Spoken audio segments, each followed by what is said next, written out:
Merci à la louange, merci aux musiciens, merci à vous qui êtes présents. Et si personne ne vous a salué, je vous salue dans le nom de Jésus, je vous bénis dans le nom de Jésus. Amen. Est-ce que vous êtes vraiment heureux d'être là ce matin? Est-ce que vous attendez à quelque chose de Dieu? Est-ce que vous attendez à quelque chose de grand? Pourquoi? Parce que Dieu est grand. Amen. Alors, on n'a pas vu tout le monde, mais on vous souhaite tous la bienvenue. Avant de présenter l'orateur, je voudrais simplement saluer aussi un de nos vieux chrétiens. Il faisait partie de la jeunesse. Il y a Gérard et son épouse. Vous voulez vous lever? Ils étaient dans notre église en 1960 et quelques. Aujourd'hui, ils sont dans la région de Grenoble. Voilà. Merci Gérard, merci ton épouse. Et ce matin, on a aussi la joie, je dirais la joie pour notre orateur, mais la grande joie aussi qu'il est aussi avec son épouse. Et on connaît Christian, il a grandi dans cette église, et puis il a fait le tour du monde, il continue à faire le tour du monde. Et sa femme reste à la maison, mais là, il l'a amenée avec elle. Je voudrais vous présenter cette merveilleuse créature qui est Christina Pellegrini Rat. Tu veux te lever, Christina? Voilà. Voilà. Et pour vous dire, quand je voyage, c'est ma base chez eux, je suis là. Et on est heureux d'avoir comme orateur le pasteur Christian Rat, qui est responsable aussi dans l'église des Assemblées de Dieu de Living Hope, spécialement au niveau des missions. Et grâce à lui, grâce aussi à notre relation, en étant affilié à cette église dans un peu plus loin que Chicago, dans l'Indiana, on lui laisse toute la place. Je dirais, on laisse toute la place au Seigneur au travers de Christian Rat. Bonjour à tout le monde. Rebonjour à tout le monde. Et EVF, bonjour, que le Seigneur vous bénisse ce matin. Ceci est vraiment un plaisir particulier pour moi d'être ici. J'ai l'honneur et le plaisir de prêcher dans beaucoup d'églises autour du monde. Je viens de rentrer du Rwanda. D'ailleurs, j'ai rencontré une dame qui est du Rwanda. Vous voilà. Vous voilà et puis vous voilà. Eh bien, vive Kigali. Mais il y a une église en tout particulier où j'aime particulièrement de prêcher, et cette église, et me voilà ici. Je vous salue de la part de mon pasteur Rick, qui ne peut pas être là, mais qui vous salue très chaleureusement. Comme pasteur William vous a dit, aujourd'hui c'est une journée très spéciale pour moi, parce qu'en général je voyage seul. Mais il a dit quelque chose qui n'était pas tout à fait exact quand il a dit « je l'ai amenée avec moi ». Je n'amène pas ma femme avec moi, elle est indépendante, elle est venue de Chicago, moi je suis venu de Kigali, et on s'est rencontrés à Rouen, qui est à peu près à mi-chemin. Eh bien écoutez, je suis vraiment très très heureux d'être ici. Je vais ouvrir avec une prière. Seigneur Jésus, je te demande de bénir cette parole, je te demande d'ouvrir nos oreilles et nos yeux spirituels afin que nous pouvons t'écouter et nous pouvons te voir. Dans le nom de Jésus, et ceux qui croient en loi disent Amen. Eh bien, comme je lis les nouvelles de Cannes, cela me rappelle il y a quelques années, je ne sais pas si vous savez cela, mais le Festival de Cannes est sponsorisé par Air France. Et il y a quelques années, Air France m'a donné un coup de fil et puis m'a invité, avec ma femme, à passer une soirée au Festival de Cannes. Et je pensais d'être le protagoniste. À la fin, c'est moi qui voyage, 1,3 million, quelque chose, 1,3 million de miles. Et voilà que je m'apprêtais à rentrer dans la voiture du cortège pour aller à la Croisette. Et j'étais du bon côté, je pensais. Et il y a un monsieur qui vient et dit non, c'est pas le bon côté de la voiture. Vous ne comptez rien, vous êtes l'accompagnateur. C'est madame qui va se mettre ici. Et moi, je l'ai regardé en disant comment? C'est pas moi? C'est elle? Il me dit oui, vous comprenez pas. J'ai dit non, je comprends pas. Il dit voilà, vous allez être dans l'ombre parce que les caméras sont de l'autre côté. Alors nous voilà que nous étions dans la voiture sur la Croisette. Ça faisait tout à fait bizarre parce que les gens ne savaient pas qu'il y avait un nobody dans la voiture. Ils faisaient tous comme ça et puis moi je faisais tout comme ça. Et nous voilà, on arrive sur la Croisette, la porte s'ouvre, il y a 50 caméramens qui vont tous sur Christina. Alors, nous allons applaudir nos mères, parce qu'aujourd'hui, c'est la fête des mères. Est-ce que vous êtes d'accord avec moi? Alors, un grand applaudissement pour la fête des mères. Est-ce que toutes les mères sont belles? Alors, soit vous êtes endormis, ou alors vous ne croyez pas dans cela. Alors, je vais vous donner une opportunité à nouveau. Est-ce que toutes les mères sont belles? Oui. Bon, alors nous allons parler d'une belle-mère. Nous allons parler d'une belle-mère qui a joué un rôle dans l'ombre. Il y a 2 livres de la Bible qui sont mes livres préférés. Le premier, c'est le livre de Ruth. Le deuxième, c'est le livre de Esther, parce qu'ils se lisent comme un film. Vous voyez, quand on voit un film, on est habitué dans le commencement. Après, on rentre vraiment dans le cœur de l'histoire et après, on arrive à la fin. Et en général, ce sont des bonnes nouvelles. Sauf les films dramatiques où on finit et ce n'est pas des bonnes nouvelles. Eh bien, le livre de Ruth, il s'ouvre, il y a 4 chapitres. Ne vous inquiétez pas, je ne vais pas lire les 4 chapitres. Amen? Amen. Que quelques versets. Mais je vais quand même vous raconter l'histoire. Donc, venez avec moi dans le chapitre 1, c'est la tragédie. C'est l'histoire d'une famille. Donc, vous imaginez le cadre qui s'ouvre. Là, il y a la parfaite famille, le mari, la femme, 2 enfants. Et ils travaillent dans l'agriculture. Ils vont bien, ils sont en santé, ils mangent tous les jours. Et bam, la famine frappe. Et la famine frappe, et ils n'ont plus rien à manger. Alors, ils décident de partir, d'immigrer. Pour les gens qui ont immigré, vous savez ce que cela signifie. Laissez votre pays, votre famille, vos chers, vos amis, et allez quelque part où il n'y a personne. Christine et moi, nous l'avons fait. Quand nous sommes arrivés aux États-Unis, on ne connaissait personne. Il n'y avait personne. Nous sommes allés parce qu'il y avait un travail, mais le travail, ce n'est pas quelqu'un, c'est quelque chose. OK? Et ils se sont trouvés dans un pays complètement étranger, le pays des Moabites, et c'est un pays dans lequel ils ne connaissaient personne. Mais au moins, ils avaient à manger parce que la famine n'était pas dans ce pays. Et voilà que la tragédie continue, parce que le mari meurt. La tragédie continue encore. Les 2 fils qui s'étaient mariés avec des femmes locales meurent. Or, si vous savez quelque chose de la société juive, une veuve ne pouvait pas supporter une famille. Une veuve n'avait pas un rôle prédominant dans la société. Une veuve ne pouvait rien faire. Donc, en enlevant le mari et en enlevant les 2 fils, les 2 fils mâles, elle n'avait plus rien. Et la femme qui s'appelait Naomi ou Noémie, alors si je fais une erreur ou si je l'appelle une fois Naomi, une fois Noémie, ne m'en veuillez pas. On m'appelle Christian, Cristiano, Christiane. Donc, OK, Naomi, Noémie, c'est la même chose. Je sais qu'il y a des enfants, des filles ici qui sont appelés Naomi et Noémie. Donc, je ne vais pas faire un tort, on va utiliser les 2 mots. Et Noémie, se retrouvait seule, complètement seule, abandonnée, seule, sans espérance. Et voilà, aux yeux du monde, Noémie est devenue un 0. Annulée. Elle n'existe pas. Est-ce que vous savez que dans le Vieux Testament, quand on fait un censément, on ne comptait pas les femmes. On ne comptait que les hommes. Donc déjà, une femme était uniquement utile quand elle était mariée, quand elle était avec un homme. Ce n'est plus le cas aujourd'hui. Je ne veux pas que vous pensiez que je vais aller là et justifier ça, mais c'était comme ça dans ce temps-là. Alors sans l'homme, c'est la femme annulée, 0. Il n'y a pas de trace, il n'y a pas de nom, il n'y a rien. Il n'y a absolument plus rien. Elle est annulée et elle a un choix à faire. Allez avec moi dans le chapitre 2. Dans le chapitre 2, elle retourne à Bethléem. Elle a entendu que la famine est passée. Elle est seule. Elle a 2 belles-filles. Donc, elle était une belle-mère pour les belles-filles, donc une mère belle. Elle avait des belles-filles.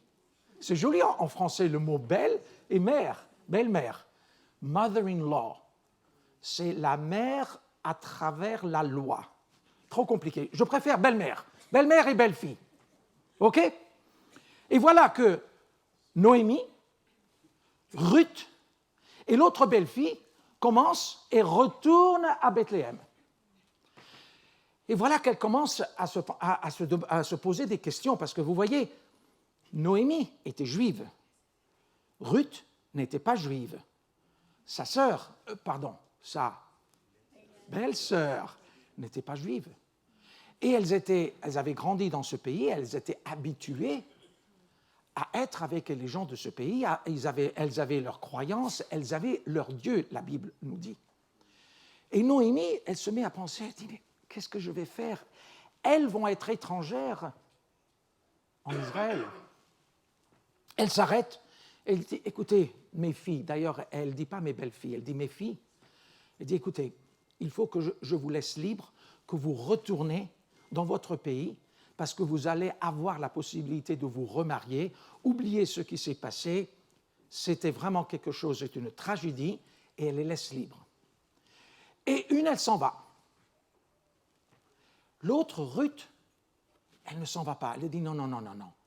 Moi, je vais marier ton fils, là où tu vas, je vais, là où tu crois, je crois, ton Dieu va être mon Dieu, ne me donne pas, ne m'oblige pas à t'abandonner. Et Noémie, elle ne sait plus quoi faire, sauf que d'accepter ce que Ruth fait dans elle. Et voilà que Ruth et Noémie retournent et arrivent à Bethléem.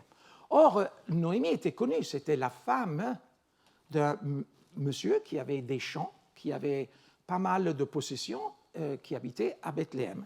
Donc, elle retourne à Bethléem et elle commence à réapparaître. Mais voilà le problème, elle se sent tellement blessée par ce qui s'est passé que tout le monde qui lui dit « Ah, Noémie, bonjour, bien retourné, bien revenu », il dit « Non, non, non, arrêtez de m'appeler Noémie, vous allez m'appeler Mara. » Maintenant, est-ce que vous savez ce que cela veut dire, Noémie, et Naomi aussi, et Mara? Alors, Noémie veut dire douceur, veut dire sagesse, Mara veut dire amertume. Donc, elle a dit, le Seigneur est mon ennemi. Il a mis un jugement sur moi, il m'a brisé, je ne suis plus rien. Donc, ne m'appelez pas Noémie, appelez-moi Mara. Et voilà qu'il faut manger. Donc maintenant, comment qu'on fait à manger? Rappelez-vous, elles sont veuves, toutes les deux. Belle-mère et belle-fille, elles sont veuves, donc belle-veuve. C'est un nouveau mot, belle-veuve, OK? S'il y a des veuves ici, vous êtes belles. Pas veuf, veuve. Donc c'est belle-veuve. Donc elles sont ensemble, elles sont à Bethléem, et Ruth, la première chose qu'elle dit, il faut manger. Elle pensait à aujourd'hui. Et alors elle se dit, il y a la moisson de l'orge qui commence. Elle dit, je vais aller dans les champs. Or, il y a une chose qui est merveilleuse dans la société ancienne juive, c'est que la société, les règlements de la société protégeaient les pauvres. Et donc, on demandait à ceux qui faisaient la moisson de ne pas insister. Ce qu'ils prenaient, ils le devaient prendre, mais si quelque chose tombait de nouveau par terre, ils n'avaient pas le droit de le prendre, parce que ça, c'était pour les pauvres qui venaient après pour ramasser ce que les moissonneurs avaient laissé. Et elle savait ça, elle avait vu ça, elle a dit, bon, ben moi je vais commencer à marcher derrière et puis je vais commencer à prendre un peu d'orge. Elle ramène l'orge à la maison et elle raconte ce qui s'est passé. Et Noémie lui demande, dans quel champ es-tu allé? Et elle dit, c'est un monsieur qui s'appelle Boaz. Et Noémie, elle est extrêmement contente, elle dit, Ruth, tu ne peux pas savoir, ça c'est une personne qui est proche de notre famille. Et voilà que Noémie commence à utiliser son rôle dans l'ombre pour guider Ruth. Et voilà que nous allons dans le chapitre 3, qui est un chapitre que si nous ne connaissons pas la société juive, c'est extraordinaire, c'est quelque chose d'incroyable, c'est quelque chose, même si vous voulez, bizarre. N'y lisez pas trop, parce que c'est une histoire extrêmement pure, mais voilà que Noémie donne des instructions à Ruth pour que Boaz s'aperçoit de elle. Or, Boaz s'était déjà aperçu de elle parce que Boaz va chez ses ouvriers et dit, écoutez, qui est cette jeune femme-là que je vois qui ramasse les restes? Alors il lui explique que c'est la belle-fille de Noémie qui prend soin de sa belle-mère, fête des mères, belle-mère, et qui est là et qui l'aide à manger. Et Boaz dit, tiens, mais vraiment c'est une chose très intéressante parce que je vois qu'elle travaille bien, alors il l'invite pour manger, voilà qu'elle mange, et puis il est vraiment étonné, et Ruth est étonnée de sa réaction. Et nous voyons que Ruth, dans le chapitre 3, il y a un dialogue qui se passe, et elle pose la question, elle dit, qu'est-ce que j'ai fait pour mériter votre faveur? Lui, c'était le patron, et lui, il dit, j'ai entendu parler de toi, de ce que tu as fait pour ta belle-mère. Et voilà que lui commence à être intéressé dans cette jeune femme. Et il y a un rôle dans la société qui est le rôle du rédempteur. Donc cela fonctionnait comme cela quand il y avait une veuve qui ne pouvait donc plus avoir d'enfants, si elle n'avait pas eu d'enfants avant que la mort du mari. Il y avait des autres membres autour de la famille qui avaient le rôle de rédempteur parce qu'il fallait donner un héritier pour continuer le nom de la famille. C'est quelque chose qui est parfois difficile à comprendre, mais il faut réaliser que dans ces temps-là, il y avait les 12 tribus et c'était aussi une nécessité pour grandir Israël. Donc il y avait ces règles qui étaient en place. Et voilà que Noémie se confronte au malheur, à la famine, à l'abandon de la maison, au désespoir, parce qu'elle arrive dans un endroit inconnu, elle a zéro ami, elle a zéro famille, il y a une tragédie sur la tragédie, le père du mari et le père des 2 fils, donc cela devient une question de survie. La famine est passée, elle retourne à la maison et elle devient Mara.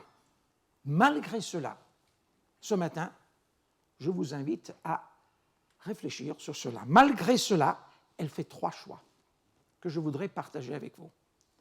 Le premier choix, Noémie choisit la vie et non pas la mort. Vous voyez, dans le verset 1 du chapitre 3, on lit « Sa belle-mère Noémie lui dit « Ma fille, je voudrais assurer ton repos afin que tu sois heureuse. » Vous voyez, Noémie ne se concentre pas sur elle-même, mais elle se concentre sur son prochain, qui est sa belle-fille. Elle choisit la vie et non pas la mort. Si elle se serait concentrée sur elle-même, elle aurait été concentrée sur la mort. Parce que comme je vous ai expliqué tout à l'heure, veuve, c'est zéro. Il n'y a rien, il n'y a pas de... Ça ne compte pas. C'est une position marginalisée de la société juive. Or, elle ne pouvait rien faire pour ces circonstances, mais elle a choisi la vie en se concentrant sur son prochain, qui était sa belle-fille. Et cela suggère une question. Qu'est-ce que nous faisons quand nous sommes dans le désespoir? Je vais revenir sur la réponse. Le deuxième choix qu'elle fait, Noémie, elle choisit le support. Vous voyez, elle comprend sa situation. Mais elle ne permet pas que sa misère, Mara, impacte la belle-fille et son futur. Au contraire, elle supporte sa belle-fille, Ruth, qui a pris une initiative pour assurer le aujourd'hui, le manger. Et Noémie prend l'initiative pour survivre, elle se concentre sur le futur. Et elle instruit Ruth à comment faire pour continuer la ligne héréditaire. Dans le verset 18 du chapitre 3, nous lisons ceci. Noémie dit, « Ma fille », elle ne l'appelle pas ma belle-fille, elle l'appelle ma fille. « Reste tranquille jusqu'à tu saches comment finira cette affaire. » Je vous laisse lire les détails du chapitre 3. « Car cet homme, Boaz, ne se donnera pas de repos avant d'avoir réglé aujourd'hui. » Donc lui, c'était un rédempteur. Il avait vu que cette jeune femme, elle travaillait, et il a dit, je vais investir sur elle. Mais il y avait un petit problème, c'est que lui n'était pas le premier rédempteur, il était le deuxième rédempteur. Et à ce temps-là, il fallait faire les choses vraiment réglo. Donc il va voir le premier rédempteur devant un tas de témoins, et il lui raconte l'histoire, et il lui dit, écoute, Noémie est rentrée avec Ruth, est-ce que tu veux marier Ruth? Non, il ne dit pas ça. Il dit, est-ce que tu veux acheter les terrains qui appartenaient au beau-père de Ruth, donc au mari de Noémie? Et le premier rédempteur, il dit absolument, oui, bon, je vais acheter cela. Le deuxième rédempteur, donc Boaz, il dit, tu sais que la coutume est telle que si tu achètes ces terrains, tu dois aussi marier l'unique héritière qu'il y a, c'est Ruth. Il dit, non, moi je ne peux pas faire ça. Je ne peux pas faire ça, après je mélange, j'ai des enfants, je ne peux pas, c'est la magouille. Il dit, très bien, alors toi tu as officiellement et publiquement renoncé à cela, moi je vais acheter les champs et je vais marier Ruth. Après, il y a une chose très marrante, et je trouve, parce que pour souligner l'affaire, on ne se serrait pas la main, mais on se échangeait la savate. Ne vous inquiétez pas, je ne vais pas m'enlever la chaussure. Mais on s'échangeait la savate, et voilà, ou la sandale, pardon. Et donc, nous voyons qu'il y a quelque chose qui se passe, qui est l'histoire derrière l'histoire. Pour en revenir à un bon film, vous n'aimez pas quand vous voyez une histoire, mais après vous vous rendez compte qu'il y a une histoire derrière l'histoire. Vous pensez de suivre l'histoire, en réalité, il y a quelque chose derrière qui est beaucoup plus profond. Et bien voilà que Boaz, sous l'inspiration de Dieu, écrit cette histoire derrière l'histoire. Et le troisième choix que Noémie, elle fait, elle choisit l'amour. Elle aurait pu choisir la haine. À la fin du compte, elle n'avait plus à manger, elle a perdu son mari, elle a perdu ses 2 fils, et maintenant elle n'a plus rien. Rien, zéro. D'un héros, pardon, je crois qu'en français c'est héroïne, mais autrement, ça ne tourne pas. Je vais utiliser d'un héros à 0, c'est plus joli. Mais en français, c'est une héroïne à 0, alors ça ne va pas. En fait, c'était vraiment une héroïne, et là, maintenant, elle est devenue rien, un 0. Mais elle a décidé de choisir l'amour, et elle célèbre l'amour entre Boaz et Ruth. Elle devient une grand-mère, tellement acclamée que dans le chapitre 4, au verset 15, on lit ceci. « Cet enfant sera ton réconfort », donc ça c'est l'enfant de Ruth qu'elle a eu avec Boaz. Et elle dit, et on lit, « Cet enfant sera ton réconfort et le soutien de ta vieillesse, car ta belle-fille qui t'aime l'a mis au monde, elle qui vaut mieux pour toi que 7 fils. Elle qui vaut mieux pour toi que 7 fils. » L'Ancien Testament, le même Testament qui a établi ces règles sociétaires, élève Ruth, élève son enfant, élève le geste qu'a fait Ruth, et on lit que ce qu'elle a fait est plus précieux que 7 fils. Et voilà qu'il y a la célébration de ces 2 super-mères, Noémie et Ruth, et dans le verset 16 du chapitre 4, on lit que Noémie prend l'enfant, le serra sur sa poitrine et l'éleva. Quels sont les résultats? Les résultats des choix que Noémie a faits sont la vie. Elles ne sont pas mortes à cause de la famine.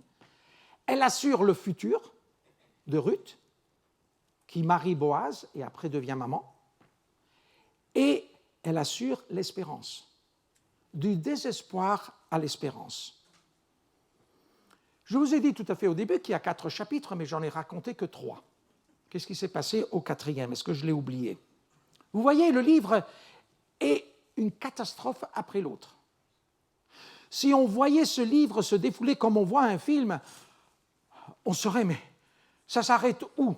Il y a une tragédie après l'autre qui se passe. Mais non seulement cela, mais il y a aussi quelque chose d'autre qui se passe.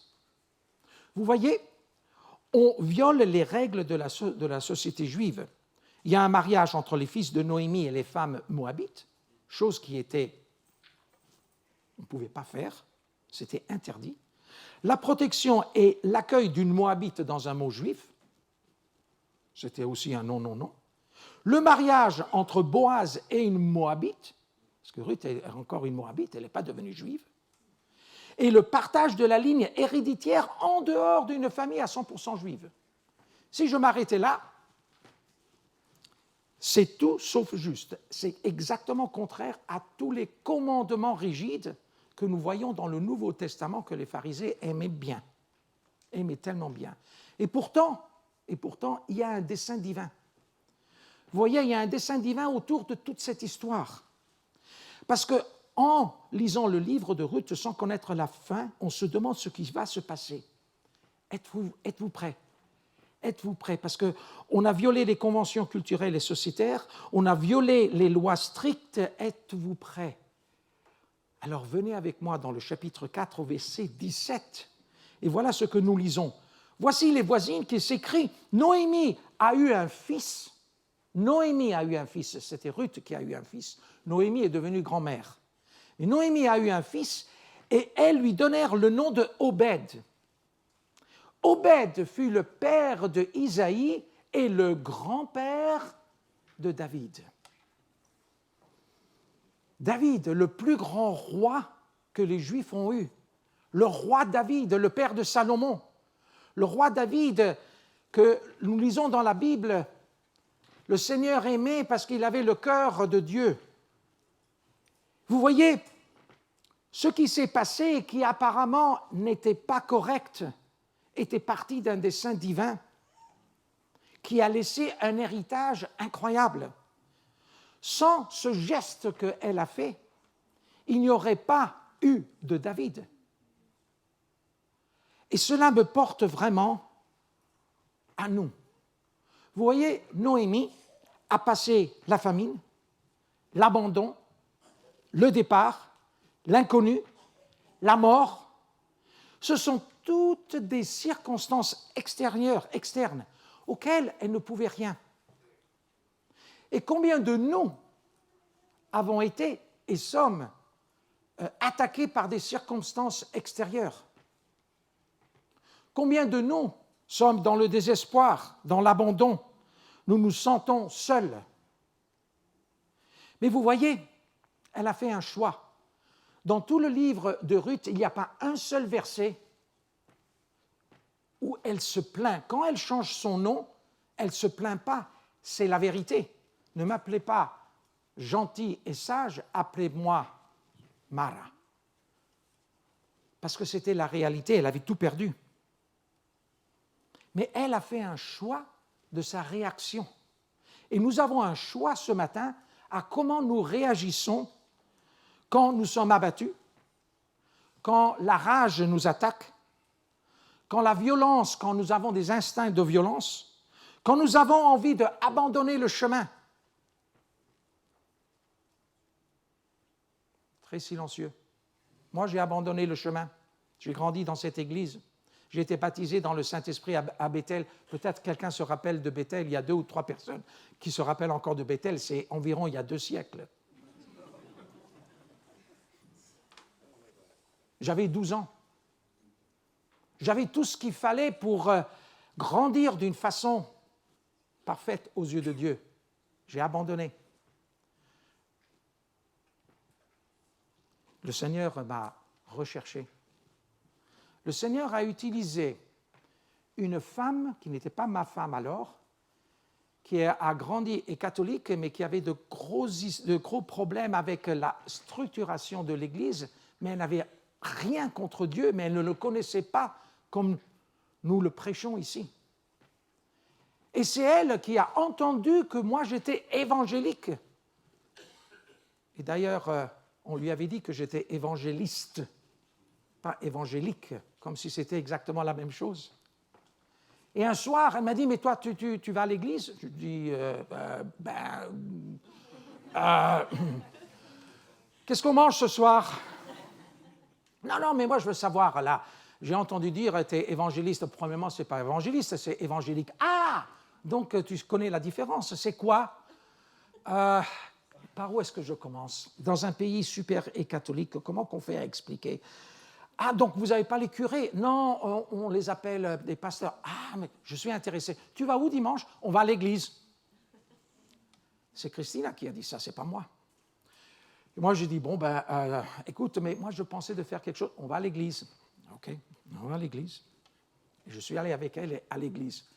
Christina, si vous la connaissez, elle adore la musique, elle adore chanter. Et dans nos églises, on chante. Est-ce que vous avez été content du moment de louange? Amen? Allez, on applaudit le groupe de louange. Bien fait, super. Vous savez pourquoi? 2 raisons. En allant en guerre, le roi David, il mettait qui au début? Il mettait les prêtres. Mais juste après, il mettait qui? Le groupe de louange. Et il devait jouer. La musique a toujours été extrêmement importante. Et à travers la musique, Christine est venue à l'église et après a commencé à me poser des questions. Et vous savez, quand vous aimez une fille, vous avez un choix à faire. Et voilà que, à travers elle, le Seigneur m'a reporté à l'église. Je lui ai proposé de nous marier et j'ai dit, écoute, dans nos églises, on va à un, comment ça s'appelle en français, cours de préparation. Merci, pasteur, de préparation. Et le pasteur savait que moi, j'étais un ancien, donc il ne m'a pas posé la question si moi, j'étais sauvé. C'était normal que je l'étais. Moi, j'étais à environ 1500 kilomètres d'être sauvé. Et par contre, il s'est tourné à Christine, il a dit, mais dis donc, toi, tu es sauvé? Il dit, c'est quoi? Est-ce que tu as accepté le Seigneur comme ton sauveur dans ton cœur? Comment on fait? Qu'est-ce qu'il faut faire? Je ne l'ai jamais fait, mais je n'ai aucun problème. Qu'est-ce qu'il faut faire? Eh bien, écoute, on va prier ensemble et tu répètes après moi. Parce que dans le livre de Jean, nous lisons, dans le livre, de Apocalypse, nous lisons, je suis à la porte et je frappe. Si tu m'ouvres, je vais rentrer et je vais être avec toi. Et c'est là qu'elle a donné son cœur au Seigneur. Moi, je me suis repenti, merci. Je savais que j'allais faire des erreurs. Repenti. Et voilà que nous avons commencé un chemin ensemble. C'était un chemin que le Seigneur avait dessiné dès notre naissance. Dès notre naissance. Et vous voyez, le Seigneur a dessiné le destin de chacun de nous. Il a dessiné le destin de Naomi. Il a dessiné le destin de Ruth. Et aujourd'hui, j'ai une nouvelle pour vous. Toutes ces réactions, la détresse, le sens de l'abandonnement, le sens de rage, le sens de l'abattement, c'est tout à fait normal. C'est la nature humaine. Vous savez quelle est la bonne nouvelle? Christ. Christ est la bonne nouvelle. Amen? Amen? Qu'est-ce qui fait Christ? Il prend ton abattement sur lui. Nous avons chanté une chanson où nous avons chanté « Il brise le pouvoir ». Quel pouvoir? Le pouvoir qui vous tient prisonnier. Il calme ta rage, il la remplace avec sa paix. Il donne des pensées, des mots d'amour, de pardon et non pas des mots de violence.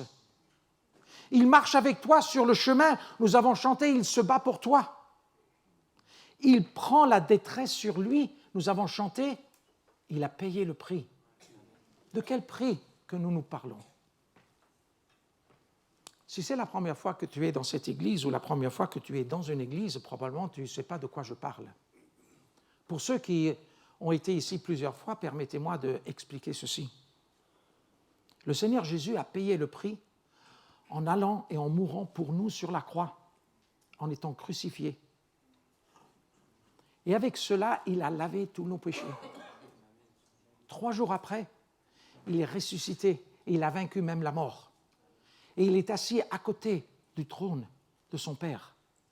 Et il va être notre avocat, pas notre juge, notre avocat en nous défendant, en disant celui-là, celle-là, cette belle fille, cette belle mère, cette belle veuve, pour les hommes, c'est la même chose. Ils, elles sont avec moi. Ils, en pluriel, m'appartiennent. Il est pour toi aujourd'hui, vous, tu vois. Il est ici. Il est vivant. Il est dans nos cœurs. Il est dans nos esprits. Si nous lui laissons la possibilité de venir, ce n'est plus nous qui vivons, et l'apôtre Paul dit, c'est nous qui vivons en lui. C'est lui qui vit en nous. Donc pour ceux qui sont découragés ce matin, pour ceux qui se sentent affaiblis, pour ceux auxquels des choses terribles sont passées, que ce soit maintenant dans la famille, que ce soit dans le travail, que ce soit dans la santé, que ce soit dans les finances. Pour ceux qui sont fâchés, qui ont la colère, je vous comprends. J'y étais, je sais ce que c'est. Pour ceux qui sont amers, je vous comprends. J'étais amer. Pour ceux qui sont prisonniers, alors ceux-là, venez chez moi. J'étais prisonnier. Je sais ce que cela veut dire. Mais j'ai une nouvelle. Christ est allé sur la croix. Il est mort et il est ressuscité pour nous délivrer, pour nous donner la paix et non pas l'amertume. Amen. Pour nous donner la tranquillité et non pas être fâché. Amen. Pour avoir une réaction bonne dans des moments terribles comme il a fait avec Noémie. Amen. Pour nous donner la force à nous qui sommes affaiblis. Amen. Et pour nous donner l'encouragement à nous qui sommes découragés. Et je conclus. Aujourd'hui, je voudrais vous donner une opportunité. Vous n'avez peut-être pas une fiancée à côté de vous, ou une fille à côté de vous, comme j'ai eu, qui m'a dit « Mais toi, tu vas dans quelle église ?» Vous avez un pasteur qui vous parle au cœur, et qui voudrait vous inviter à une opportunité unique. Cette opportunité, c'est de prendre vos fardeaux et de les amener à la croix. Permettez-moi de vous expliquer ce que cela veut dire. Il n'y a pas de croix dans le sens physique. Nous allons ouvrir cet autel et vous donner l'opportunité. Et ce que je vous invite, si vous êtes découragé, affaibli, fâché, amer, ou vous vous sentez prisonnier, aujourd'hui, c'est une opportunité de venir avec vos mains ouvertes, comme un fardeau, et de faire ce que j'ai fait tellement et de fois, de l'amener à l'autel, de le déposer et de dire « Seigneur, prends ce fardeau. J'ai une promesse pour vous. Il ne trahit jamais. Vous allez vous relever, vous sentir léger, vous sentir en paix, vous sentir tranquille. Est-ce que les circonstances vont changer?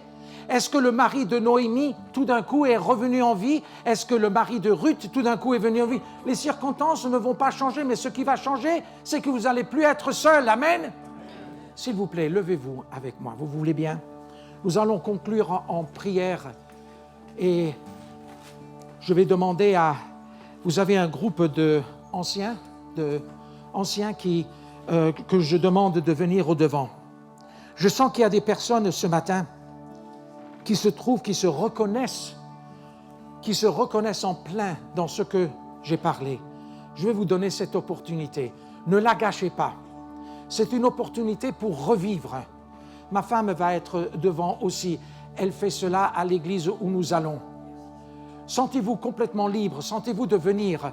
Je vous demande de prendre ceci en considération. Le Seigneur est ici pour vous aider. Le Seigneur est ici pour vous soulever, pour vous soulager, pour vous redonner la vie après la mort, que vous vous sentiez prisonnier ou que vous vous sentez accablé. Il va y avoir une dernière chanson.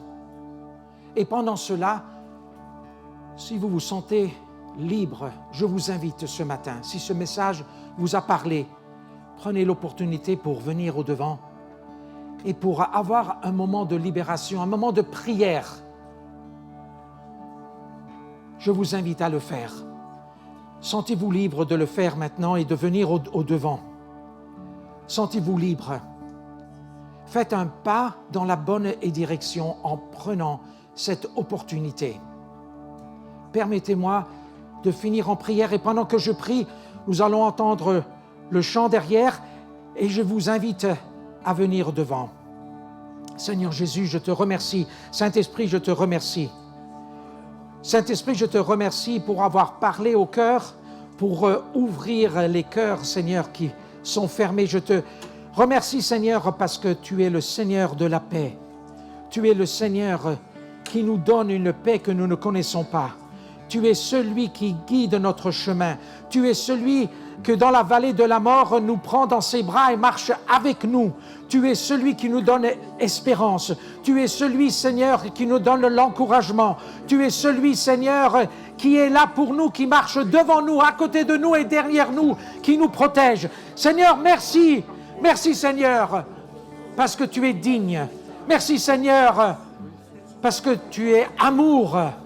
Merci, Seigneur, parce que tu es vie. Seigneur, bénis cette assemblée. Bénis chacun d'entre eux.